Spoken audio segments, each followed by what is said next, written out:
gini misalkan kayak gini ya sama dia sama kan ini apa sama dia sorry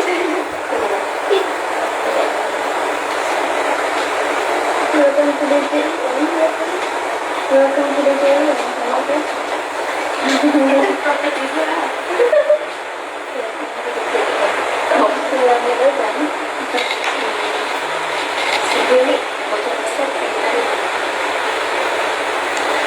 Oke, selamat sore teman-teman sekalian yang sudah bergabung. Iya, kita menunggu sebentar narasumber kita, Pak Yusuf.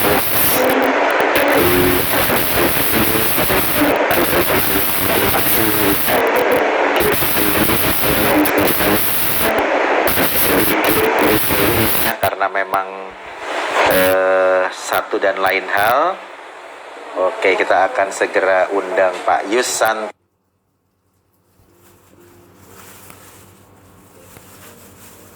Aku mana?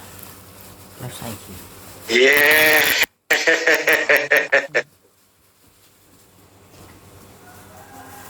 Sebentar, kok belum ada suaranya ya? Ya, suara sudah masuk, Pak? Sudah masuk. Nah, akhirnya, Pak. Apa kabar, Pak Yus? Luar biasa. Sehat ya. Saya selalu sehat, Pak. Ini posisi Bapak di kota mana sih, Pak? Kalau Surabaya. Surabaya. Rawon Tetan. Pak Yus, ini bicara Surabaya ini piye, Pak? Kabare, Pak, arek-arek Surabaya ini kok setiap hari beritanya itu masih zona hitam nih, gimana, Pak? Iya, makanya saya pakai baju hitam. Zona hitam ditambah teman-teman para medis juga mengeluh ya. Kali memang Bapak Lawan itu memang ya kayak zaman 10 November itu mungkin ya.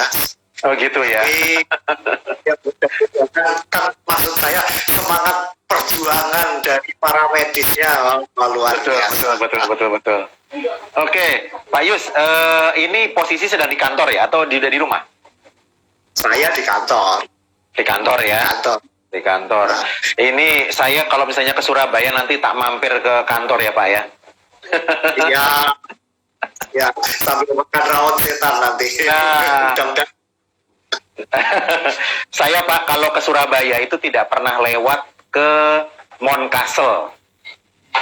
Oh. Sampingnya Delta. Oh. Jadi memang itu satu-satunya kayaknya di Indonesia yang Betul. ada kapal dan gitu kan ya. Betul. Dan kebetulan memang saya suka banget, Pak, istilahnya apa ya, alat-alat perang begitu ya, mau tank, mau kapal selam apalagi gitu ya, pakai pesawat terbang atau helikopter. Jadi, dan kebetulan karena memang di Indonesia itu memang sejauh ini satu-satunya yang punya museum kapal selam asli begitu ya, Pak ya. Itu cuma di Surabaya, maka selalu saya pasti mampir, Pak, biarpun cuman istilahnya cuma numpang masuk, foto sebentar, terus jalan lagi ke sana, itu pasti itu. Pasti, Pak, pasti. Selalu itu. Saya itu 7 kali sudah. Sampai bosan ya, Pak. Oh, gampang ya. Tergantung kan, gitu kan. Betul Pak Yus. Nah, Pak Yus, ini juga saya sebelumnya juga mohon maaf nih ya, karena saya baru sadar tadi rupanya hari ini ada jadwal yang apa namanya beriringan begitu. Untungnya yang satu kan kelasnya Zoom gitu ya, jadi masih bisa ditinggal lah. Toh juga apa namanya sudah ada teman saya juga begitu. Dan jadi teman-teman sekalian ini juga kebetulan yang biasanya kita Instagram live-nya jam 19 ini sedikit dimajukan lebih sore karena kebetulan memang Pak Yus juga jadwalnya cukup padat gitu ya. Jadi saya menyesuaikan narasumber sebenarnya, Pak Yus. Nah, jadi berkaitan dengan topik pada sore hari ini nih, Pak, tentang pediatrik hipnoterapi nih, Pak. Ini banyak teman-teman saya di grup tuh yang nanya ini.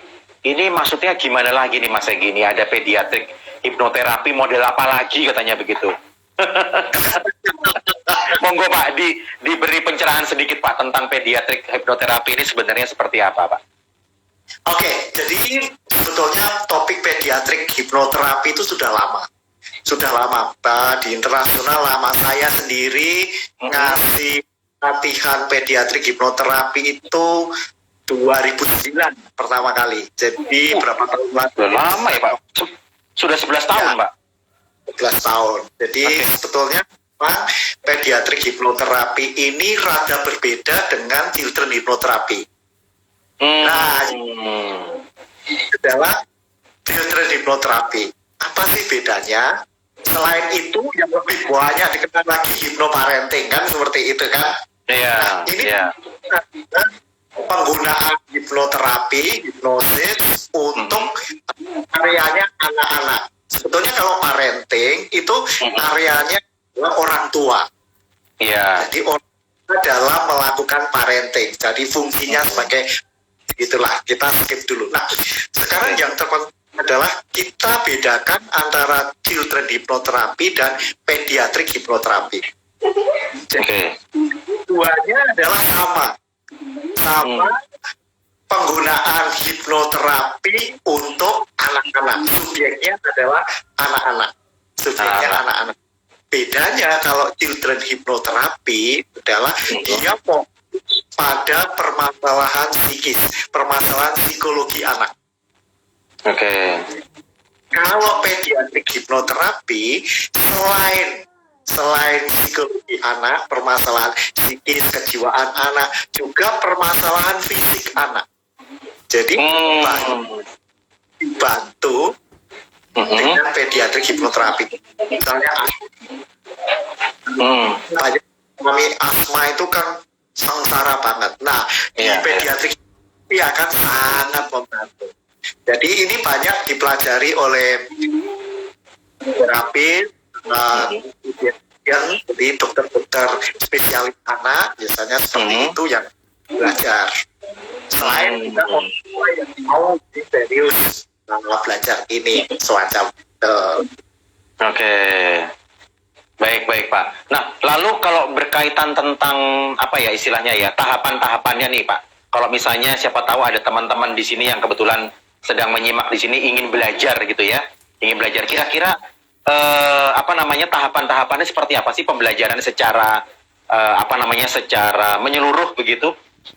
Ya, jadi gini, untuk belajar pediatrik hipnoterapi kita mengisyarat minimal yang belajar itu sudah pernah belajar atau menguasai basic hipnosis. Syarat minimal itu supaya tidak terlalu ulang. Biasanya kalau ada peserta kita itu mau ikut pediatrik hipnoterapi sementara dia belum pernah belajar PDA, belajar hipnoterapi, kita kasih matrikulasi basic hipnoterapi wajib seperti itu. Nah, setelah basic hipnoterapi masuk di pediatrik hipnoterapi, dan di pediatrik ini juga belajar tentang parenting coach.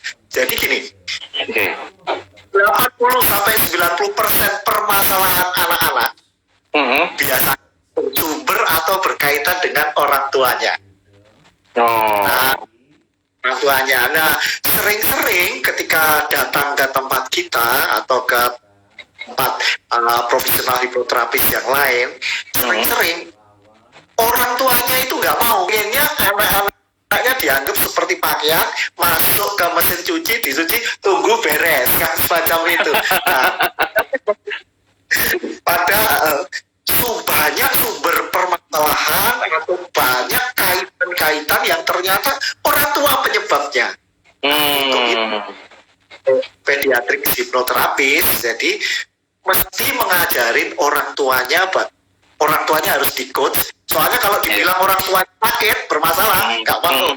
Dan di coach ya terhormat, gitulah katanya semacam itu. Oke. Mereka menyadari dulu apa permasalahan dan apa intervensi, apa perubahan sikap utama yang dilakukan orang tua. Orang tua berubah, biasanya anak-anak akan berubah. Jadi tahapan orang datang ya ke kita itu, anak diperiksa, kita juga bekerja sama dengan psikolog untuk menentukan pemeriksaan awal. Orang tuanya bersama kita. Orang tuanya bersama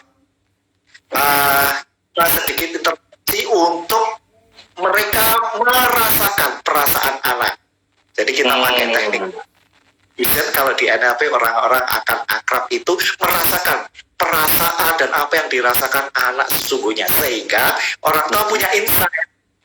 Nah, ketika punya insight yang dirasakan anak-anak, orang tua akan mudah untuk di coach melakukan pembelajaran tentang, biasanya kita kasih kuliah singkat nih, hypnoparenting untuk orang tua, sehingga ketika pulang mereka akan jauh lebih baik seperti itu. Jadi ketika ditanya apa syaratnya kalau belajar, harus menguasai basic hipnoterapi. Namun di kita sudah menyediakan otomatis matrikulasi di pelajaran basic hipnoterapi, baru ke apa itu namanya pediatric clinical hipnoterapi ini. Gitu. Oke, baik. Lalu ini prosesnya paling tidak membutuhkan berapa lama nih, Pak? Kalau kita ini selama ini ya, 2009 awal itu kita masih banyak pelatihan publik. Jadi pelatihan publik itu kalau publik 2 hari. 2 hari ya sekitar 16 sampai 20 jam. Seperti totalnya ya? 2 hari itu. Tapi ya, setelah itu kita hanya fokus pada privat. Jadi betul-betul one on one itu waktunya sekitar 3 bulan. Karena harus balik lagi, praktek lagi, balik lagi, praktek lagi. Semacam itu. Namun ini kita buat juga pelatihan online via itu. Bab 1 kemarin itu berapa? 9 kali pertemuan. 9 kali pertemuan. 9 kali pertemuan itu setiap hari? Enggak setiap hari, karena nggak akan mampu. Jadi jadi apa? Dibuat selang begitu? Kemarin itu seminggu sekali, karena ada tugas-tugasnya. Oke. Tapi 2 ini nanti banyak yang minta terlalu lama, kalau seminggu jadi seminggu 2 kali. Seminggu 9 kali pertemuan. Gitu. Karena kita.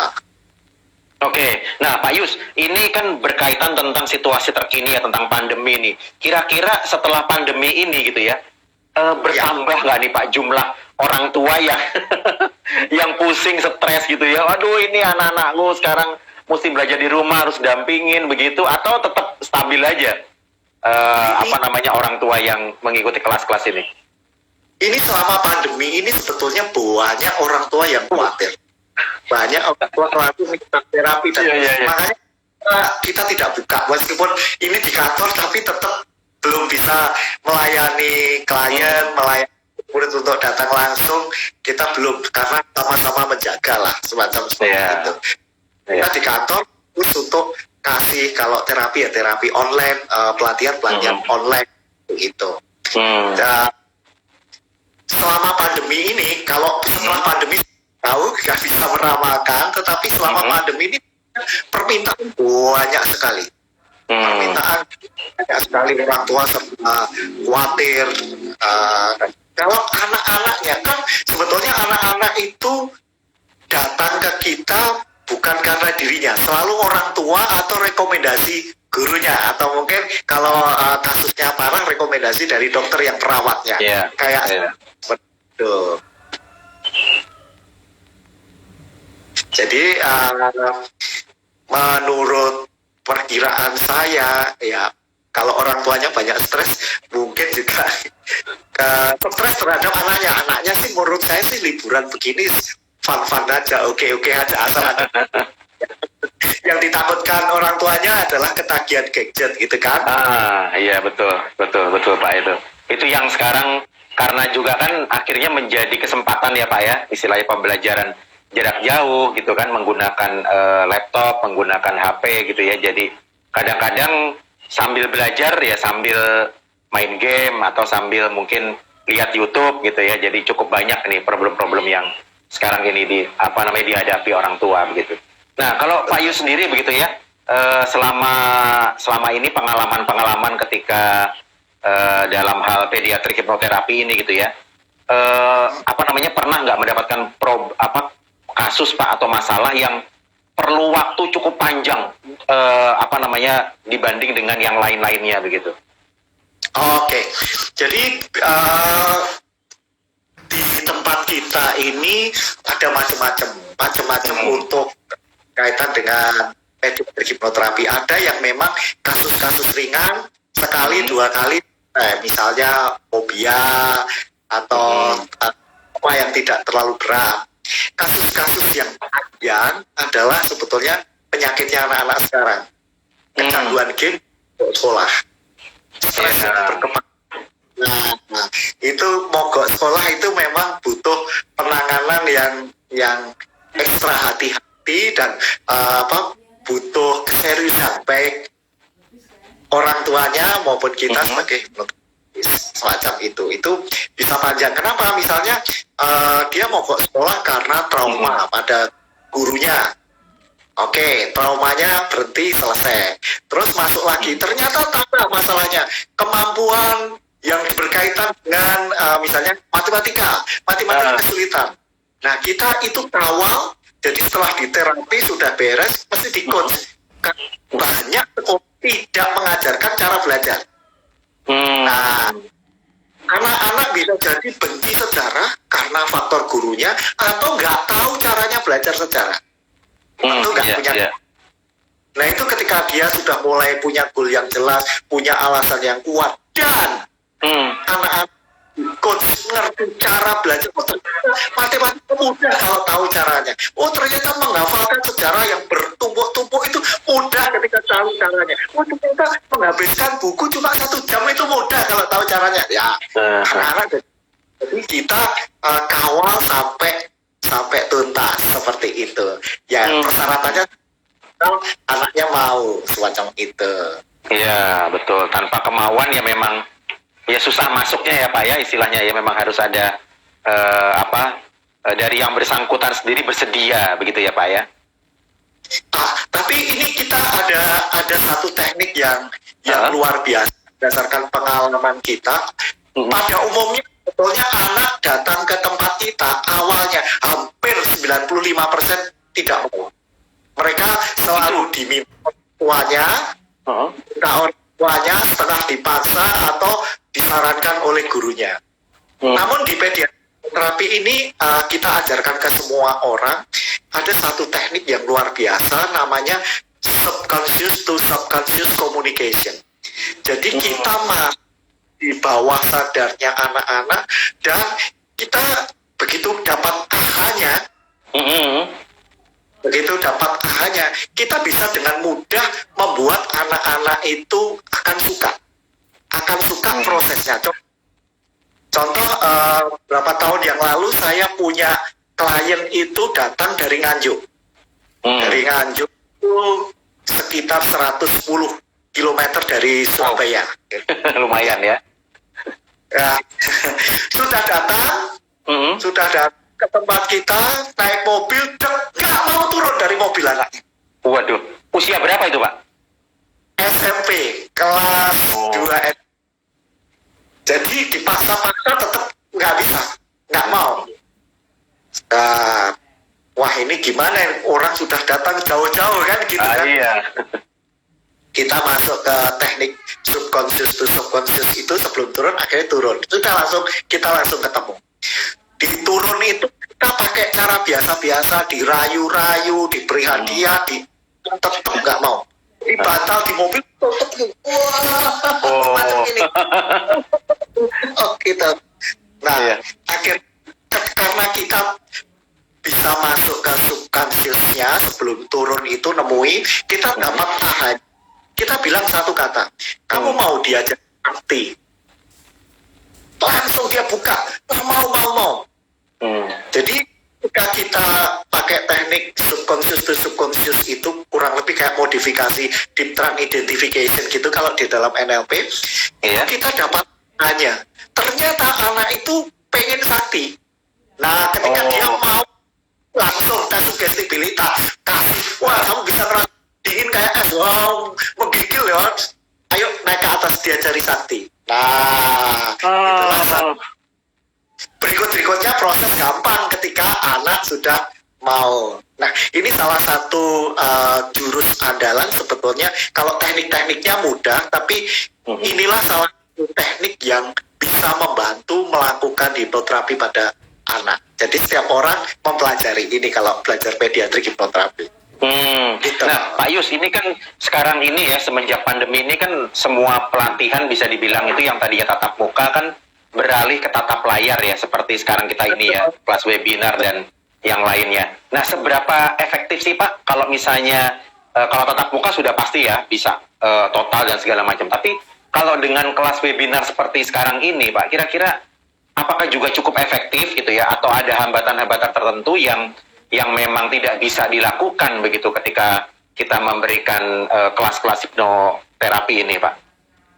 Nah, sebetulnya di Indonesia ini kan karena COVID ini semacam blessing in disguise gitu ya. Sebetulnya kelas-kelas online itu kan sudah lama.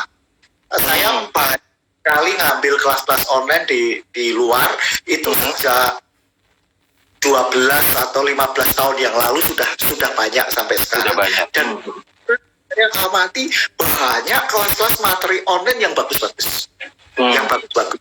Ya. Nah, menurut saya online ini sejak orangnya disiplin mau belajar dan benernya bertanggung jawab akan jauh lebih, menurut saya jauh lebih efektif. Kenapa? Karena satu, misalnya kayak contoh kelas saya gitu, ada yang berupa video, ada yang berupa suara, ada teksnya dan interaksi juga. Itu dia kan bisa dengar itu sampai 10 kali. Kalau kelas langsung, kelemahannya kan, wah, ini ngomong apa, telat apa. Ya. Padahal kan orang butuh pengendapan ketika mau bertanya. Nah, kadang-kadang ya ada plus ya di situ, plus minusnya di situ. Kalau sejauh saya pernah mengikuti satu orang dari luar negeri, kelas online-nya saya ikut, kelas langsungnya ikut. Apa yang terjadi? Ternyata kelas online-nya jauh lebih lengkap. Ini materi yang sama. Jauh. Karena ternyata kan di hotel terbatas waktu, terus ada banyak yang jawab, sehingga kadang-kadang materinya kepotong. Cuma kan orang diberi penuh apa tidak ketika berhadapan langsung. Kalau tidak ada pembandingnya, gitu. Ketika ada pembandingnya tahu. Jadi menurut saya kelas online juga bisa sangat efektif. Sangat efektif. Asal memang materinya jujur bagus dibandingkan yang sama. Misalnya ada perbandingannya. Itu nomor 2, yang belajar sungguh-sungguh. Karena kan pengulangan itu ibu dari segala pengetahuan. Repetitio betul. Gitu. Betul, Pak. Memang harus diulang terus ya. Juga kelas online ini punya kekuatan dan ini akan luar biasa sekali. Dengan adanya COVID ini, kelas-kelas online banyak sekali dan ternyata peminatnya luar biasa kan gitu. Peminatnya luar biasa. Kelasnya online ini aja selama baru buka ini 2,5 bulan ini ya. Ini ngalahin 5 tahun. Dalam 2,5 bulan muridnya ngalahin 5 tahun kelas. Iya Pak ya. Ternyata di balik berbagai macam problem yang dihadapi ini orang-orang sekarang ini ya, dengan ya harus dari rumah semuanya dan semuanya beralih hanya di laptop atau di HP, memang juga ada kelebihannya ya Pak Yus ya. Nah Pak Yus, saya sebelum lupa, tadi ada satu hal yang ingin saya tanyakan nih Pak. Tadi ada beberapa peserta gitu ya yang memang masih awam atau masih mungkin juga pemahaman tentang hipnoterapi itu mungkin juga masih belum terlalu belum terlalu lengkap, katakanlah begitu. Nah ini nih Pak, ada yang bertanya begini, Pak Egy, kok hipnoterapi sih Pak dipelajarin? Bukannya kalau hipnotis itu ilmu yang ini bikin orang jadi jadi lupa, lalu juga jadi nurutin orang lain gitu ya untuk berbuat kejahatan dan segala macam. Atau yang di TV-TV itu kan Pak ada tayangan-tayangan yang dihipnotis lalu jadi bertingkah aneh-aneh gitu ya. Nah kalau menurut Pak Yus sendiri nih, supaya teman-teman itu bisa memahami secara menyeluruh Pak, secara baik, penangkapannya tidak sepenggal begitu, sesuai dengan memang orangnya kan hipnoterapi ini. Gimana nih Pak untuk bisa supaya teman-teman itu bisa memandang bahwa hipnoterapi itu ilmu yang baik gitu kan, bisa kita arahkan sesuai dengan ini kita. Nah gimana nih Pak Yus? Oke, jadi memang repotnya di Indonesia sekarang ini orang kenal hipnosis, hipnoterapi mungkin tidak dikenal. Yang ada kan di TV-TV itu ya, satu hypnosis state gitu, hipnotis panggung gitu kan, yang tujuannya sebetulnya untuk hiburan, yang sebetulnya tujuannya untuk terapi. Itu yang pertama. Betul. Yang kedua, saya dulu pernah jadi jurnalis 4 tahun. Jurnalis 4 tahun. Jadi jurnalis itu ada gium. Bad news is good news. Berita buruk adalah berita yang bagus. Nah, sebetulnya di jalan-jalan itu penipuan. Nah, tapi kalau penipuan kan kejahatan penipuan itu terlalu banyak. Orang nggak mau muat. Tapi kalau di embel-embeli, notis masuk ATM, nggak sadar semua. Nggak sadar itu kok bisa cerita kejadiannya begini-begini. Berarti kan dia sadar. Cuma orang bilang ditipu, ceritakan malu. Tapi kalau walaupun kenyataannya ditipu, tapi cerita dihipnotis, nggak sadar, digendam, tapi bisa cerita. Itu kan lebih terlalu gitu. Jadi sebetulnya kayak nyampe terus orang ikut semua itu nggak ada model tidak ada. Kan kalau bisa cablek orang ikut semua tanpa perkecualian, kenapa dia nyableknya di jalan-jalan? Kenapa nggak datang ke bank? Ayo keluarkan. Kalau ditangkap polisi, buat polisi cablek, lepaskan, betul nggak? Iya. Kejahatan biasa, cuma orang itu mempersepsikan sebagai hipnotis semacam itu. Kenapa? Secara hipnotis adalah yang bersangkutan harus mau, apalagi dalam terapi begitu ya, konsep terapi harus bersedia. Seorang hipnoterapis juga punya kemampuan untuk mempersuasi supaya mau itu. Lalu yang kedua, sebetulnya kejahatan-kejahatan yang memanfaatkan cara kerja pikiran. Contoh misalnya, pagi-pagi dapat SMS zaman dulu atau WhatsApp atau telepon, Anda dapat hadiah. Nggak pernah ikut. Ketika dapat hadiah itu langsung greedy, langsung serakah. Nah, ketika di balik serakah kan selalu ada stupid. Muncullah bodohnya. Hadiahnya misalnya ditawari, diiming-iming dapat hadiah 100 juta. Ya berkorban kasih ATM transfer 5 juta ya masih enteng. Karena di pikirannya serakah. Dapat 100 juta. Ternyata kan penipuan. Nah, itulah yang banyak terjadi Bapak Ibu. Namun itu sebetulnya penipuan. Orang-orangnya itu apakah bisa menghipnosis? Ya enggak. Buktinya yang ditangkap-tangkap polisi ditunjukkan bisa hipnotis terus. Enggak juga. Semacam seperti itu. Betul.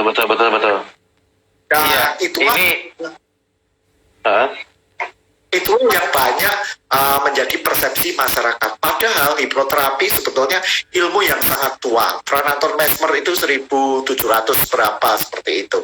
Dan ini secara ilmiah banyak sekarang perguruan tinggi di Indonesia sudah mulai. Kalau di Amerika sudah lama begitu ya. Nah, dan di Indonesia pun sekarang sudah menjadi alternatif medicine yang diakui oleh Menteri Kesehatan, gitu kan? Tempatnya mulai lebih diterima lah, semacam itu. Itu luar biasa banyak. Bisa untuk terapi, bisa untuk pemberdayaan diri, bisa untuk memaksimalkan potensi otak yang sudah luar biasa, tapi tidur nggak tahu caranya, semacam begitu. Banyak sekali gunanya hipnoterapi sih. Bisa untuk pelangsian, bisa motivasi olahraga. Saya setiap hari masih olahraga. Usia 51 pusat sehari gitu kan. Mantap Pak. Jadi memang bisa untuk berbagai macam bidang, dan intinya selama kita juga melakukan dengan positif ya hasilnya juga akan baik ya Pak Yus ya. Kalau saya bicara tentang hipnoterapi. Ya, kalau dibilang positif itu memang ilmu ini kan ibarat pedang bermata dua. Ilmu apapun, apapun. Dari kimia misalnya, untuk hal yang positif, untuk buat reaksi-reaksi pengobatan bagus. Tapi kalau untuk racun juga bisa, karena tahu ilmunya ya kan. Betul. Dua, ilmu kedokteran mulia untuk macam-macam. Tapi untuk penyalahgunaan bunuh orang ya gampang banget. Hipnotis ya kita meletakkan seperti itu, ibaratnya pisau mau untuk masak berguna positif, untuk nusuk ya masuk penjara kan gitu, negatif yang Iya. semacam itu. Betul Pak. Nah Pak Yus, apa namanya? Satu lagi masalah positif. Boleh Pak, monggo. Ini dasar pengajar ini kalau ngomong nggak bisa berhenti. Iya, nggak apa-apa. Dan masalah positif negatif, kebanyakan orang mengartikan bahwa positif itu bagus, negatif itu jelek, betul ya? Iya. Padahal sebetulnya tentu loh Bapak Ibu. Jadi positif dan negatif itu tergantung acuannya. Positif betul-betul baik, misalnya orang yang mengharapkan punya anak positif hamil bagus, betul? Ya. Orang yang tidak mengharapkan kena penyakit positif COVID nakal. Oh iya. Betul juga ya Pak ya. Positif hamil, orang hamil suka, tapi kalau dikasih swab positif COVID lah, repot. Negatif. Jadi negatif positif itu belum tentu jelek. Iya. Iya. Setuju Pak, setuju. Betul. Saya juga baru mudeng nih bahwa istilahnya positif tidak selalu baik gitu ya, negatif juga tidak selalu jelek gitu ya Pak ya, tergantung bagaimana kita menginterpretasikannya. Ya, betul. Oke. Nah, Pak Yus ini ada beberapa teman tadi juga memang yang di grup-grup itu ketika saya share tentang tentang acara kita sore hari ini gitu ya. Beberapa ada yang sudah tanya juga memang, Pak Egy tolong ditanyakan, saya kebetulan nggak bisa ikut IG live-nya. Kira-kira kalau misalnya ada yang tertarik ikut kelasnya Pak Yus gitu ya, baik yang mungkin private atau mungkin public, saya juga kurang tahu. Kira-kira ada nggak di dalam waktu dekat ini yang Pak Yus buka begitu, atau mungkin lihat di mana begitu, mungkin di Instagram atau di mana Pak Yus biasanya informasinya itu kalau kelas-kelas hipnoterapi atau mungkin kelas-kelas yang lainnya itu di mana nih Pak?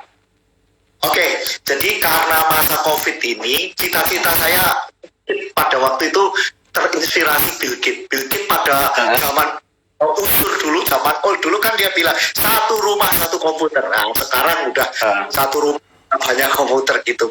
Di benak saya adalah di Indonesia ini satu keluarga satu hipnoterapis. Nah makanya di COVID ini saya buat pelatihan yang biasanya itu bayar, basic hipnoterapi, basic hipnosis itu bayar. Kalau itu antara 1.500.000 sampai 2.500.000. Kalau privat bisa 15 sampai 25 juta. Saya kasih gratis. Jadi selama COVID kita buat pelatihan gratis secara online. Ini banyak dari 2.500. Setiap hari buka. Jadi kita setiap hari join grupnya. Ya, itu terdiri dari 7 sesi. Ini basic ya. Terdiri dari 7 sesi. Itu ada file audionya ada 35 file videonya lebih dari 10 file. Kalau mau handoutnya itu 100 halaman. Nah, setiap hari tujuannya kalau mau belajar yang lain, kita juga ada sekitar 12 training yang sekarang ini jalan di masa COVID. Pediatrik hipnoterapi ini minggu depan buka angkatan yang kedua secara online gitu. Jadi kalau pengen tahu, di Facebook saya selalu ada Yusantos, atau di Instagram saya, atau di website saya www.yusantos.com /s. Kalau enggak ya langsung DM saya, ini bisa. Boleh, bisa juga. Nah, ini Pak Yus mungkin ada satu pertanyaan yang bisa kita jawab ini dari Mbak Heni. Dia bertanya bagaimana memakai pediatrik hipnoterapi untuk mengurangi stres. Nah, katanya. Stresnya anak-anak ini. Nah, ini kalau Mbak Heni ini yang saya tahu dia seorang guru. Oh ya. Jadi ini bagus ya. Jadi ini handout-nya ini pediatrik hipnoterapi ini berkaitan dengan buku saya 7 jurus untuk membuat anak ketagihan. Wow. Jadi anak-anak stres itu kenapa? Karena tegang. Tegang itu kenapa? Bisa faktor di rumah orang tuanya, bisa faktor ibunya. Jadi banyak anak itu karena lihat gurunya yang dalam tanda kutip killer, langsung nggak semangat belajar di bidang itu. Nah, belajar untuk membuat anak itu senang belajar dulu. Terus yang kedua, kesulitan kesulitan belajar. Memang ada gangguan stres. Bisa bantu si anak mengatasi itu, stresnya otomatis hilang. Biasanya kita latih juga relaksasi yang standar itu. Anak adalah subjek hipnoterapi yang sangat mudah banget. Beda dengan orang tua yang banyak isi kepalanya. Jadi anak sebenarnya lebih mudah ya Pak ya anak-anak ya. Oh gitu ya. mudah. Asal tahu caranya. Oke, oh iya pastinya. Gitulah untuk membantu stres. Ini banyak juga guru-guru dari berbagai ini belajar pediatrik hipnoterapi dan parenting coach di kita. Oke, menarik ya Pak ya. Jadi intinya kalau mau belajar ya selama kita memang mau pasti bisa. Kalau misalnya untuk menjadi hipnoterapisnya sendiri Pak, apakah ada ada syarat dari segi usia? Misalnya minimal ya harus 17 tahun gitu. Kalau masih kecil ya nggak bisa misalnya gitu. Atau ya bisa aja semuanya tergantung orangnya. Bagaimana? Ya, jadi memang secara etika itu ada batasan usia karena kan hipnoterapis itu kan nanti menangani banyak ya. Kalau saya sih online ini mengisyaratkan minimal usia 23 tahun. 23? Oke. 23 tahun, kenapa? Ini sebagai hipnoterapis ya. Beda kalau misalnya belajar yang belajar hypnolearning, jadi menggunakan self hypnosis untuk meningkatkan pembelajaran. Itu mulai kecil pun oke, semacam itu. Namun saya punya murid karena saya bimbing privat, dia passionnya besar sekali, itu usianya tahun 16 tahun jadi profesional hipnoterapis yang bayarannya gede. Karena dia passionnya besar dan dia setiap hari belajar selama, dan saya awasi 2 tahun semacam itu. Itu pertama kali saya membantu ada anak yang dari awal memang pengen niat belajar. Pada awalnya sebetulnya dia bersama mamanya nganter temannya, mamanya sih nganter temannya pengen belajar. Tapi dia tuanya harus semua macam-macam pengen belajar juga. Ya akhirnya kita bimbing privat bisa. Dan akhirnya bisa juga ya Pak ya, jadi juga ya. Jadi sampai sekarang dia masih terapis juga, tapi dia banyak di coaching sih sekarang. Sekarang umurnya udah banyak. Iya. Ya pastinya terus bertambah, jadi juga pengalaman juga terus bertambah ya Pak ya, bisa mendampingi juga ya. Oke, nah kalau misalnya nih Pak di dunia pendidikan terutama ya Pak, di dunia pendidikan, walaupun tadi memang Bapak sudah sebutkan beberapa hal gitu ya. Kira-kira nih Pak, kalau misalnya para guru atau bahkan mungkin juga orang tua gitu ya, apa sih yang paling relevan gitu ya dari ilmu pediatrik hipnoterapi ini untuk para guru atau mungkin juga para orang tua? Ya, dan salah satu cabang dari pediatrik hipnoterapi adalah memberikan pembelajaran, cara belajar pada murid-murid dan guru-guru. Nah, saya diundang, saya sudah berbicara kepada kalau 5 ini lebih dari 10 guru-guru di berbagai. Itu hampir semua guru itu tidak pernah belajar cara terapi ringan-ringan. Mengajarkan bagaimana cara belajar. Contoh, misalnya, kesulitan menghafalkan, kesulitan pelajaran sosial yang banyak menghafal, misalnya pelajaran sejarah. Guru bilang, yang bacaan ya hafalkan. Cara menghafalkan yang efektif, guru nggak tahu, nggak mengajarkan. Nah, padahal anak merasa tidak bisa.